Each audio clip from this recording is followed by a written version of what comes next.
Bapak Ibu, mari kita berdoa. Tuhan Ya, Yesus, Bu. kami Maaf, Bu bersyukur Win. untuk Kameranya terbalik, Bu. balik ya Pak. Iya, baik, Bu. Silakan. Ya, terima kasih Tuhan untuk pagi ini Engkau pertemukan kami di Zoom pagi ini untuk menguatkan satu dengan yang lain. Tuhan, sebentar kami akan mendengarkan firman Tuhan yang akan disampaikan oleh Pastor Joseph Paul Zhang. Kiranya Engkau tutup bungkus dengan kuasa darah Yesus dan jadikan apa yang kami dengar menjadi rema dalam kehidupan kami masing-masing. Terima kasih Tuhan, kami akan terima firman-Mu di dalam nama Tuhan kami Yesus Kristus. Amin. Terima kasih Amin. Pak. Ya, terima kasih Bu Wiwin Sukmawati. Tuhan Yesus memberkati Ibu dan keluarga. Kita akan mulai pembacaan Alkitab dari Ibu Sarina. Silakan Ibu Sarina.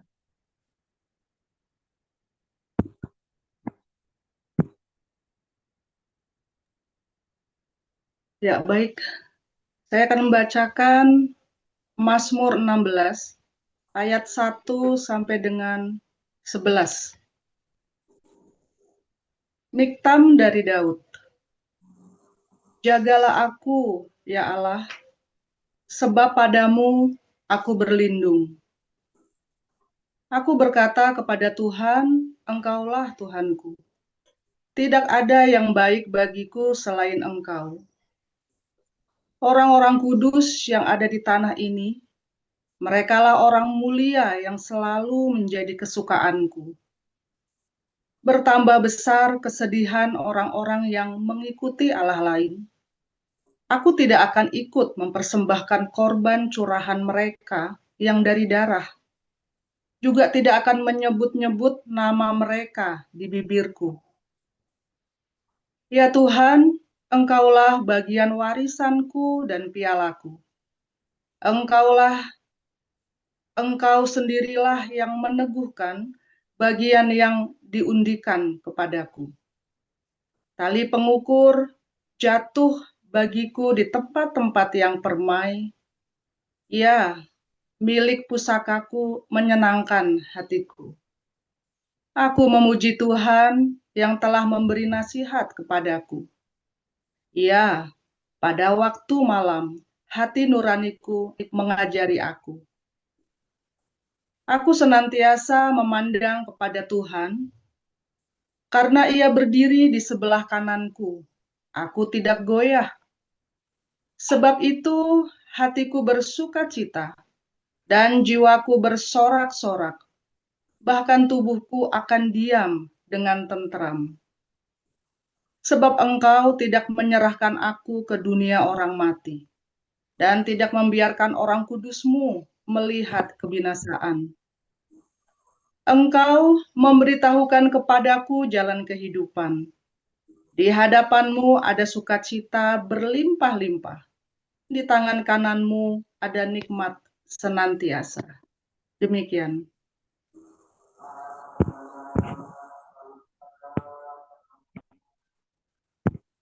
Ya, silakan. Ya, silakan Pak Bu. Ini pasal 5. Sebab setiap imam besar yang dipilih dari antara manusia ditetapkan bagi manusia dalam hubungan mereka dengan Allah, supaya ia mempersembahkan persembahan dan korban karena dosa. Ia harus dapat mengerti orang-orang yang jahil dan orang-orang yang sesat, karena ia sendiri penuh dengan kelemahan, yang mengharuskannya untuk mempersembahkan korban karena dosa, bukan saja bagi umat, tetapi juga bagi dirinya sendiri. Dan tidak seorang pun yang mengambil kehormatan itu bagi dirinya sendiri, tetapi dipanggil untuk itu oleh Allah, seperti yang telah terjadi dengan Harun. Demikian pula Kristus tidak memuliakan dirinya sendiri dengan menjadi imam besar, tetapi dimuliakan oleh Dia yang berfirman kepadanya, Anakku engkau telah kuperanakkan pada hari ini, sebagaimana firman-Nya dalam suatu nas lain, engkau adalah imam untuk selama-lamanya menurut peraturan Melkisedek. Dalam hidupnya sebagai manusia, ia telah mempersembahkan doa dan permohonan dengan ratap tangis dan keluhan kepada Dia yang sanggup menyelamatkannya dari maut. Dan karena kesalehannya ia telah didengarkan. Dan sekalipun ia adalah anak, ia telah belajar menjadi taat daripada yang telah dideritanya. Dan sesudah ia mencapai kesempurnaannya, yang menjadi pokok keselamatan yang abadi bagi semua orang yang taat kepadanya. Dan ia dipanggil menjadi imam besar oleh Allah menurut peraturan Melkisedek. Tentang hal itu banyak yang harus kami katakan, tetapi yang sukar untuk dijelaskan, karena kamu telah lamban dalam hal mendengarkan. Sebab sekalipun kamu ditinjau dari sudut waktu, sudah seharusnya menjadi pengajar, kamu masih perlu lagi diajarkan asas-asas pokok dari pernyataan Allah. Dan kamu masih memerlukan susu, bukan makanan keras. Sebab barang siapa masih memerlukan susu, ia tidak memahami ajaran tentang kebenaran, sebab ia adalah anak kecil. Tetapi makanan keras adalah untuk orang-orang dewasa, yang karena mempunyai panca indera yang telah tadi, untuk membedakan yang baik daripada yang jahat. Demikian firman Tuhan.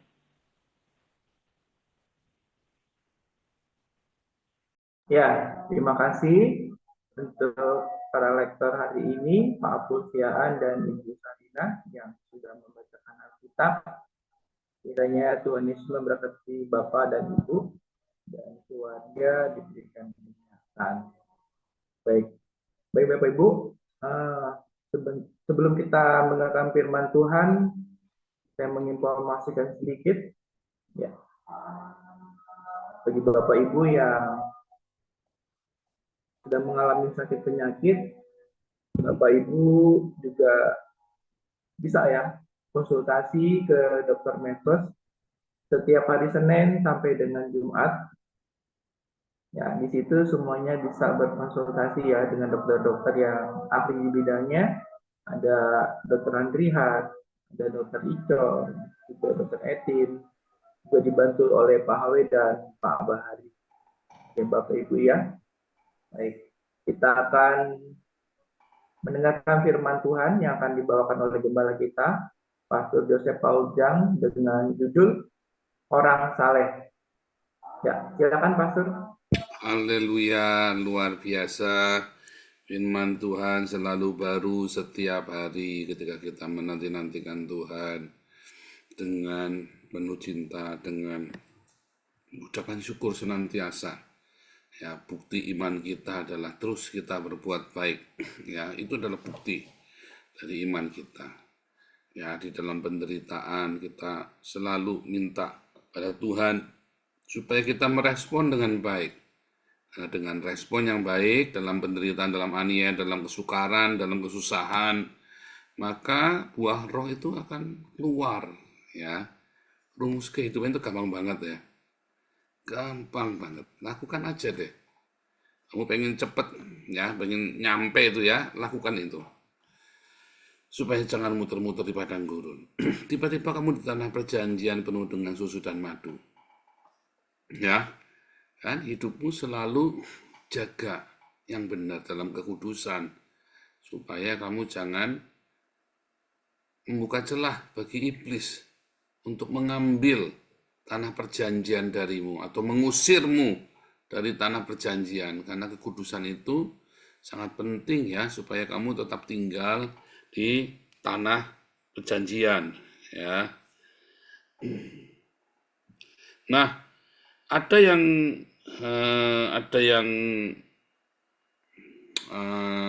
menarik ya.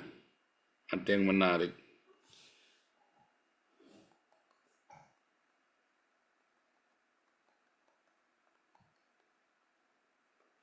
Bahwa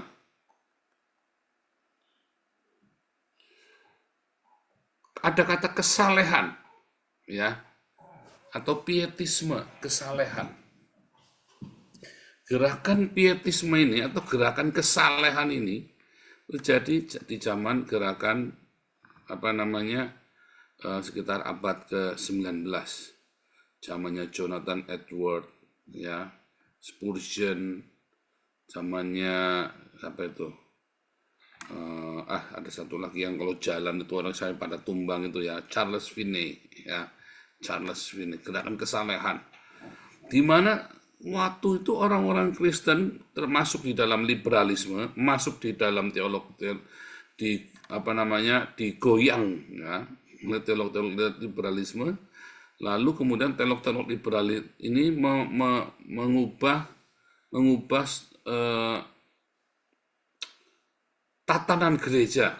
Ya, gereja itu tidak menjadi sesuatu yang sakral, ya, terjadi sekularisme, lalu orang-orang memilih untuk menjadi sekular dibanding untuk menjadi taat kepada ritual-ritual agama. Dua-duanya salah. Dua-duanya salah. Yang sekulernya ya salah, yang ritualnya juga salah, dikocok ulang ya. Tuhan membiarkan dunia itu digoncang dengan liberalisme, ya, di Osnabrück dan di Heidelberg, ya, di Jerman itu pertama kali ya, itu biangnya liberal, biangnya teolog liberal. Nah, kemudian belakangan kampen segala macam ya, kampen ini kan udah mulai tutup ya, sekolahnya Muriwali ya ditutup ya karena pecah dua atau tiga kali itu ya, diganggu pertama dengan liberalisme, kemudian diganggu dengan masalah sakramen, kacau sekali ya. Dan itu menjadi sebuah pukulan besar bagi agama Kristen, Tetapi apakah kekristenan mengalami kemunduran? Tidak. Justru mengalami pemurnian. Dari awal gereja men-setting ritual dan segala macam aturan-aturan yang supaya umat itu dibawa kepada Tuhan di dalam ilusi dari ritual dan aturan-aturan itu. Maka Tuhan izinkan para teolog-teolog liberal ini menggoncang supaya orang sadar, rontok dari, waduh itu seperti karaton ya, kalau kamu ndak pakai baju hitam, kamu tuh ibadahnya ndak diterima sama Tuhan. Kalau kamu ke gereja tidak membuat tanda salib, belum selesai. Siapa di sini yang masih kalau makan masih bikin tanda salib? Kenapa ya? Kenapa kalau makan bikin tanda salib? Habis bikin tanda salib, aduh aku makanannya nggak doyan. Siapa yang masih begitu? Ini kan munafik kan? Tapi kalau belum bikin tanda salib rasanya makan itu dosa atau makanannya jadi racun. Ya. Ada orang ya kalau mau ibadah itu ya, harus melakukan ritual-ritual tertentu. Tapi zina jalan terus. Ya kan?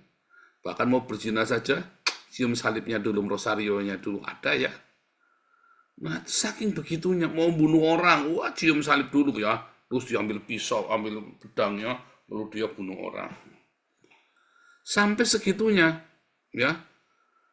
Aduh, saya kalau ngeliat orang-orang seperti ini ya, mau bunuh orang, mau ngerampok, itu terjadi ya kalau Anda pergi ke Meksiko, Anda pergi ke Argentina, ya kan? Karena mereka tidak lagi, sebetulnya mereka tidak lagi mengenal Tuhan Yesus, tapi mereka mengenal agama ya dengan ritual dan simbol-simbolnya. Dan akhirnya orang-orang ini tidak datang kepada Tuhan, tidak lahir baru, tidak berbuah dalam hidupnya. Mengerikan ya. Jangan-jangan Anda ada salah satu pelaku yang masih begitu. Itulah sebabnya dalam komunitas ini kita banyak sekali menyingkirkan semua ritual. Ya kan? Karena sebenarnya ritual yang Anda lakukan itu tidak ada di dalam Perjanjian Baru.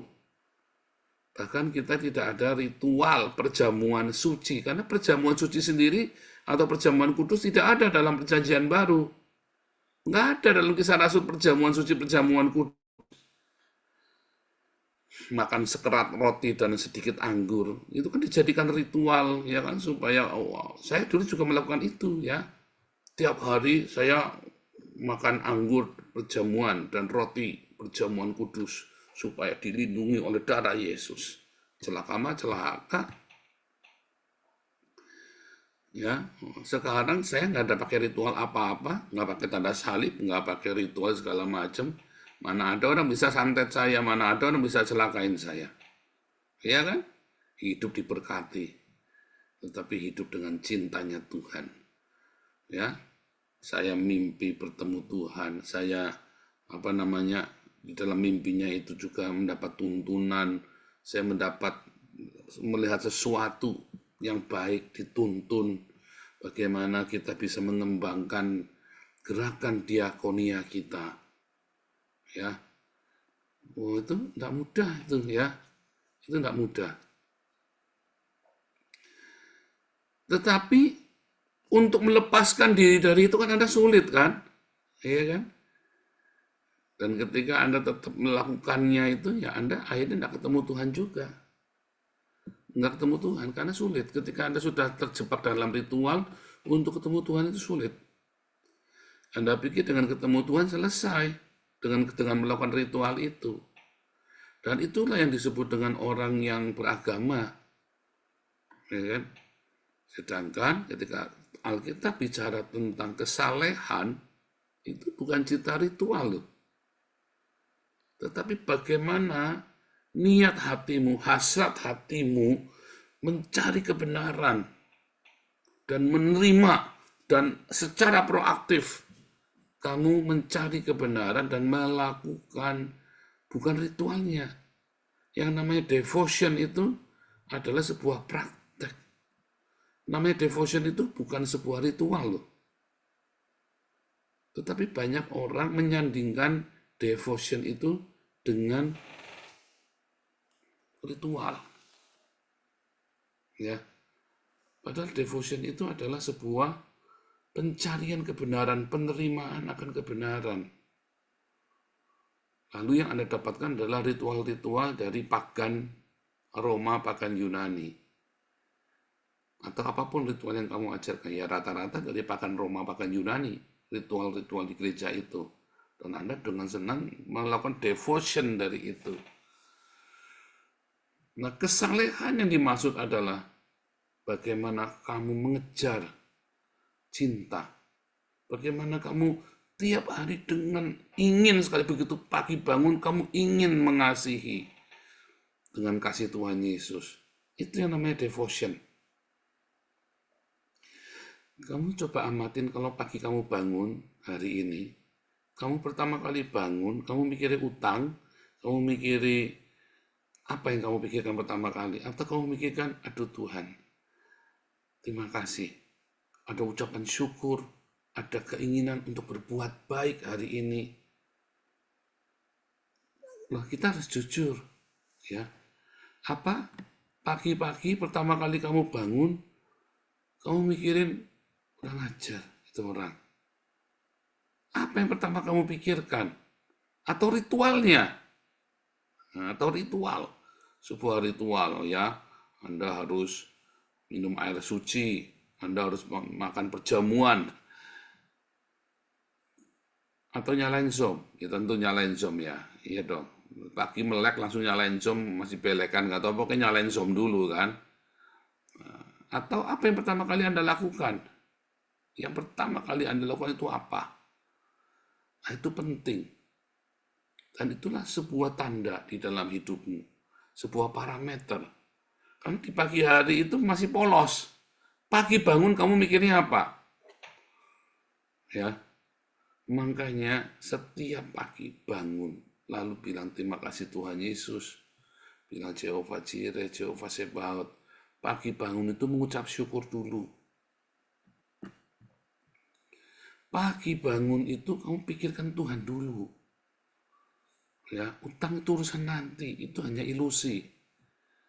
Tetapi bukannya ritual-ritual yang kamu lakukan dalam setiap harianmu, tetapi sebuah pencarian Tuhan. Dan itu harus kamu lakukan secara dengan setia, dengan rutin, bukan rutinitas, tapi terus. Karena itu yang membuat yang disebut dengan devotion itu ya konsistensi. Bukan kadang-kadang ingat, kadang-kadang lupa. Jadi pagi-pagi bangun, apa yang kamu pikirkan itulah devotion.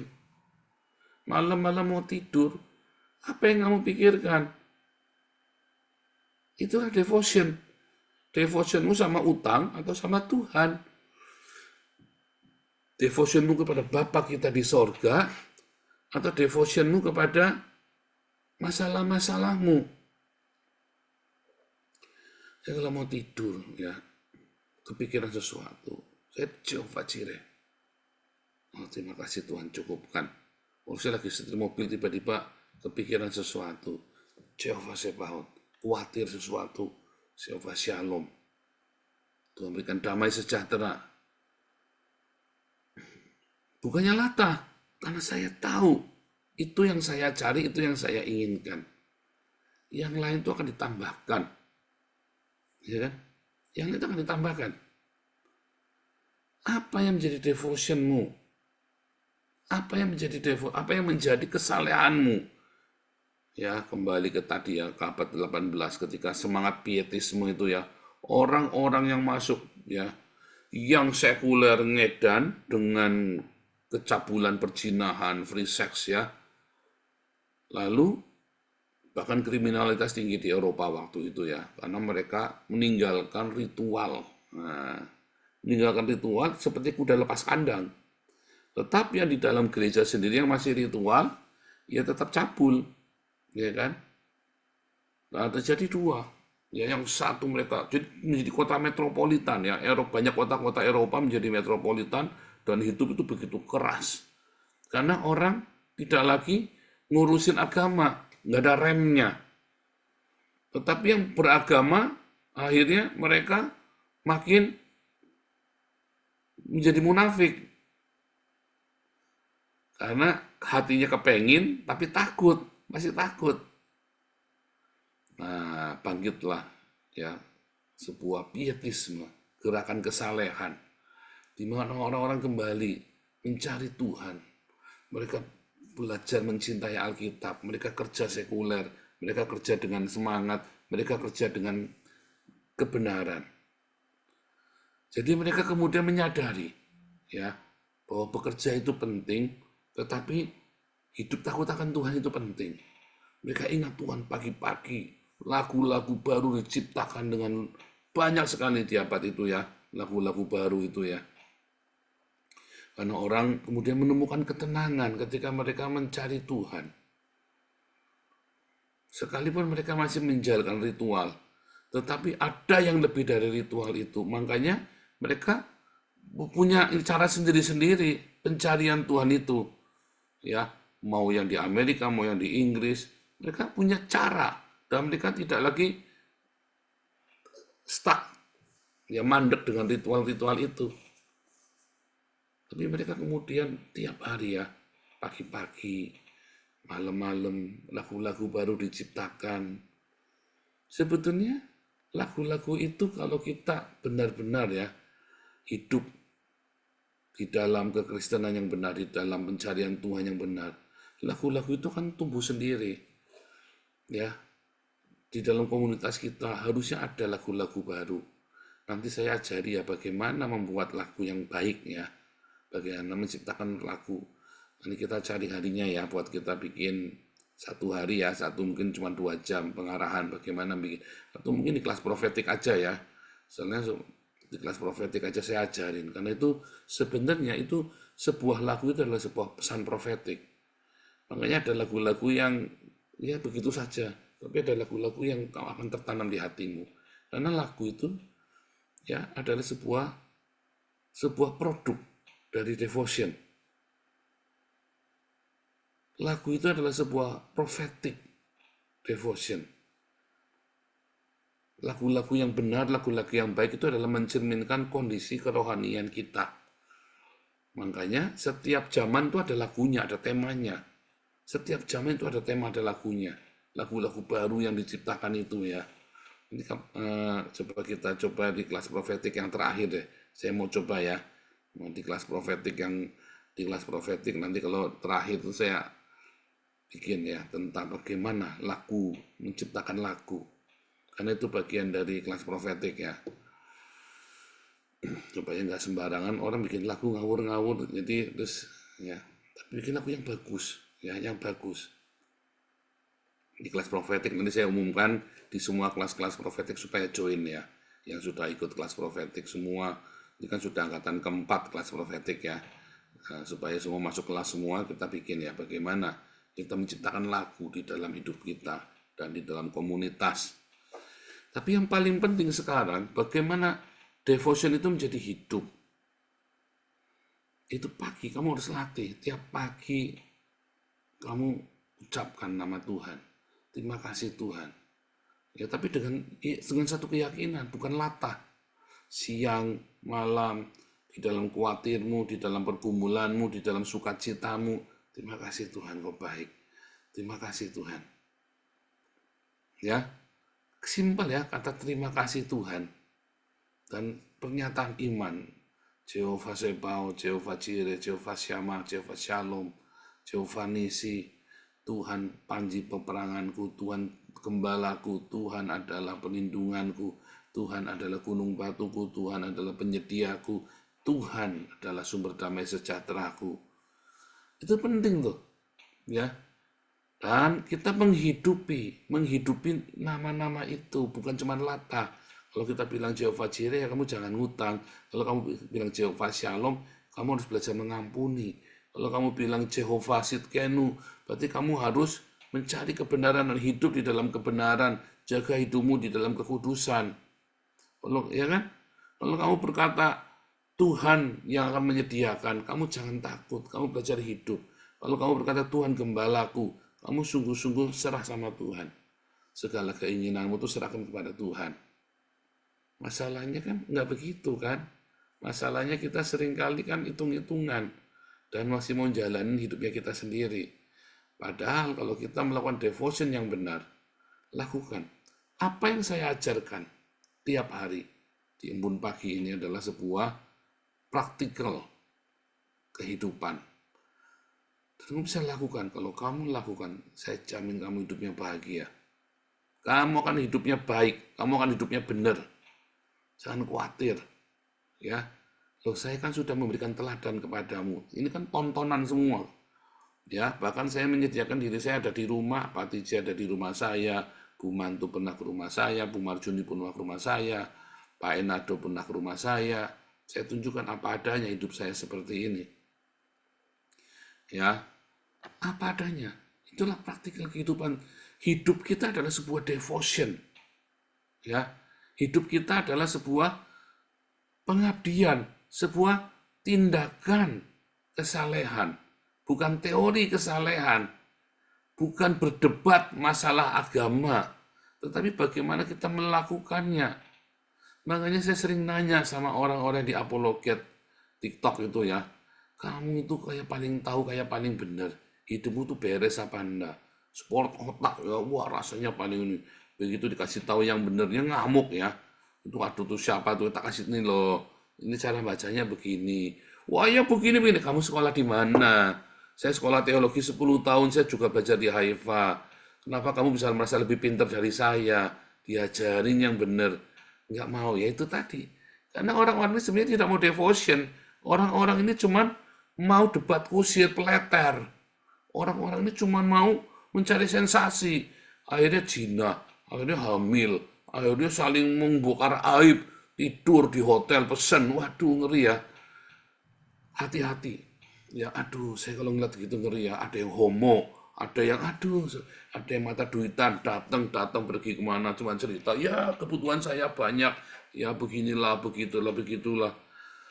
Dia sendiri ngomong tentang Tuhan, tapi dia tidak percaya Tuhan akan sanggup cukupkan hidupnya. Karena saya mengerti dengan orang-orang seperti ini. Ketika saya berapologia, ketika saya cerita, saya hidupin. Saya tidak pernah minta untuk pribadi saya. Kalau untuk pelayan, siapa yang mau? Saya beri kesempatan Anda untuk menabur. Tapi kalau buat pribadi saya, ya saya sendiri usaha. Karena saya tidak mau kerja sekuler, ya saya harus mengajar yang benar. Saya harus upgrade diri saya, makanya saya sekolah di Haifa. Saya habis di Haifa itu hampir 200 juta ya. Saya kuliah di Haifa itu hampir 200 juta loh. Sama sewa asrama segala macam ya. Sama buat tinggal, kalau bayar sekolahnya mah cuma 150 jutaan ya. Tapi saya tiap hari, saya benar-benar ya. Belajar benar serius. Tapi yang paling penting adalah prakteknya. Itu kan saya cari uang. Saya hidup dari Injil. Dan saya nggak main-main ketika saya mengajar, saya mengupgrade diri saya nggak kosong. Saya master teologi, saya juga doktor teologi, dan saya juga kuliah di Haifa. Tetapi itu tidak akan membuat devotion. Itu hanya sebuah pengetahuan untuk bagaimana saya bisa menjelaskan. Tetapi yang paling penting adalah devotionmu setiap hari. Tiap pagi bangun, kamu menikmati logos yang sudah diajarkan. Kamu nikmati, kamu lakukan. Itu yang benar. Jadi sebuah devotion itu, sebuah kesalehan itu artinya ada logos dan ada praktek. Itu yang namanya devotion. Itu yang namanya kesalehan.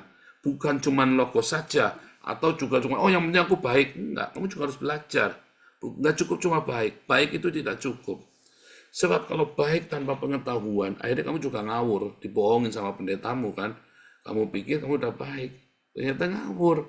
Baikmu itu ditipu. Lalu harusnya bagaimana dong?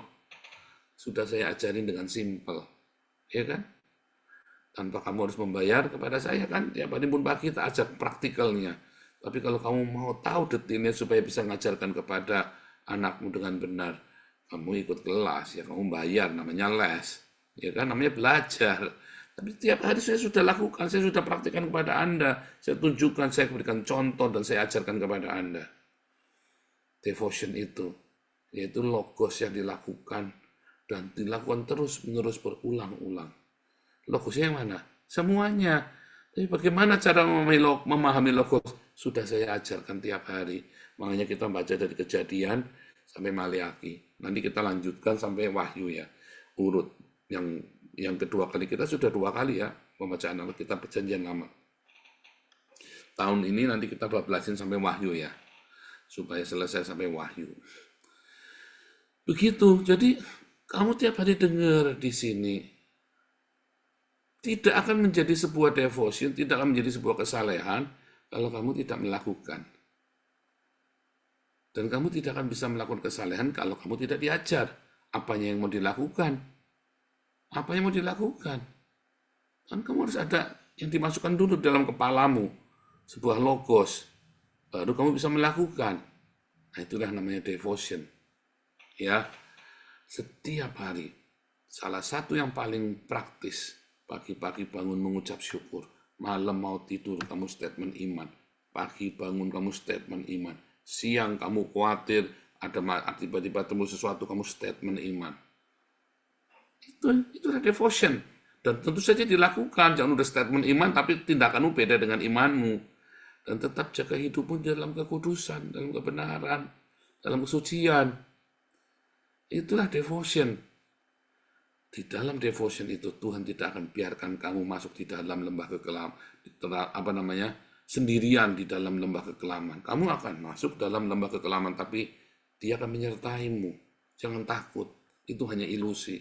Tapi Dia tidak akan meninggalkanmu di dalam lembah kekelaman. Dia tidak akan tinggalkanmu sendirian, jangan takut. Di padang gurun kamu tidak sendirian. Karena ada devotion, ada kesalehan. Ya, lakukan firman Tuhan. Ya, simple ya. Balik ke awal, dengarkan. Simple sekali. Nanti kamu tiba-tiba sudah tanah perjanjian. Bahkan di tanah perjanjian pun, kamu harus tetap devotion. Supaya kamu tetap mewarisi tanah itu, dan anak-anakmu juga tetap ada tinggal di sana. Hari ini saya tetap harus devotion, sekalipun saya sudah ada di tanah perjanjian. Ya, setiap kali saya khawatir, saya bilang, dalam nama Yesus ini tanah perjanjianku. Saya bilang begitu ya. Dan selalu ada jalan, dan selalu ada hal-hal yang luar biasa. Ya, Tuhan Yesus memberkati. Selamat devosi.